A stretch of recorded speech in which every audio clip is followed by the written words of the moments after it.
Conflict and Courage by Ellen G. White. This is the secret, May 8th. And he wist not that the Lord was departed from him. Judges 16:20. Day by day Delilah urged him, until his soul was vexed unto death. Yet a subtle power kept him by her side. Overcome at last, Samson made known the secret.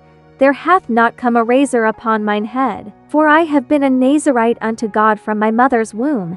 If I be shaven, then my strength will go from me, and I shall become weak, and be like any other man. A messenger was immediately dispatched to the lords of the Philistines, urging them to come to her without delay. While the warrior slept, the heavy masses of his hair were severed from his head. Then, as she had done 3 times before, she called, "The Philistines be upon thee, Samson." Suddenly awaking, he thought to exert his strength as before and destroy them, but his powerless arms refused to do his bidding, and he knew that Jehovah was departed from him.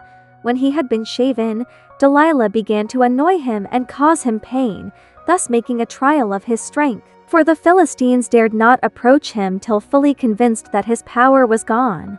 Then they seized him, and having put out both his eyes, they took him to Gaza. Here he was bound with fetters in their prison house and confined to hard labor. What a change to him who had been the judge and champion of Israel, now weak, blind, imprisoned, degraded to the most menial service. Little by little he had violated the conditions of his sacred calling. God had borne long with him, but when he had so yielded himself to the power of sin as to betray his secret, the Lord departed from him. There was no virtue in his long hair merely, but it was a token of his loyalty to God. And when the symbol was sacrificed in the indulgence of passion, the blessings of which it was a token were also forfeited. Had Samson's head been shaven without fault on his part, his strength would have remained. But his course had shown contempt for the favor and authority of God as much as if he had in disdain himself severed his locks from his head. Therefore God left him to endure the results of his own folly.